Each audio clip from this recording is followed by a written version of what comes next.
আছে নামাজ উত্তম, আগে নামাজ ঠিক আছে, পরে কিন্তু গাঁজা খাইতে হবে। কি ভাই, কথাটা শুনে আপনারা অবাক হইলেন? অবাক হওয়ার কিছু নাই। এই রাজীব শাহ আসলে একজন গাঁজাখোর। বিশ্বাস হয় না? তাহলে ভিডিওটা দেখেন। এবার বুঝলেন তো রাজীব শাহ আসলে কি? ওর মূল উদ্দেশ্য এখানে অসৎ। আরে কথা কথিত কয়েকটা সাংবাদিক কুত্তার চাইতেও খারাপ। এরা নাস্তিক। এই হলো একজন ইমামের ব্যবহার।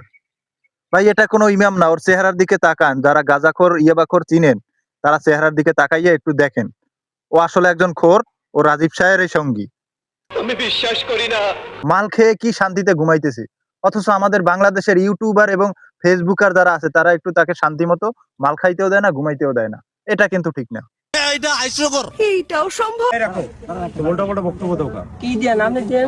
না হুজুর, ও কোনো উল্টাপাল্টা বক্তব্য দেয় নাই, তবে ওর কথা একটু আনলিগাল আছে, কিন্তু ও যা বলছে সেটা সত্য।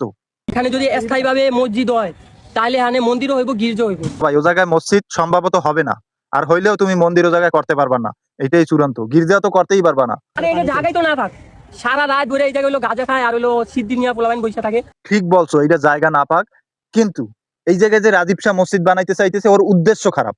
মসজিদ বানাইতে পারে কিন্তু ওর উদ্দেশ্য খারাপ। মানে যে মুসলিমগুলো এগুলো হলো ক্ষণস্থায়ী, চিরস্থায়ী না। এরা সাধারণ মানে ওই যে মানে হুদাই ভিডিওর ভিতরে আইছে এতে। হয়, এটাও তুমি ঠিক কইছো। এই জায়গায় যে মুসল্লি গুলা সব কিন্তু ক্ষণস্থায়ী। এরা এখন 2 দিন নামাজ পড়বে, পরে এখানে মসজিদে ঠিকমতো আজানও হবে না। আমার এই কালকে কইছে রাজীব 2 লাখ টাকা দিতেছি, তোমার একটা ঘর বানায় দাও। আমি বললাম না না না, আমার এই ঘড়ি রাজবাড়ি আরাম। কত ইনোসেন্ট একটা ছেলে, মনে হয় কি খুব ভালো না? না ভাই, ভালো হয় কেমনে? দেখলেন তো আগেই যে সে একজন মাল খায় ডলগিয়া। সর্বোপরি বলবো মসজিদ একটা ভালো জিনিস, আল্লাহর ঘর। এইটা করা হোক, আমিও চাই, কিন্তু তত্ত্বাবধানে যে আছে ওকে সরিয়ে করানো হবে, কারণ ও একজন গাঁজাখোর। ভিডিওটা ভালো লাগলে অবশ্যই শেয়ার করে যাবেন আর ফলো বাটনে একটা গুঁতে দিয়ে দেবেন।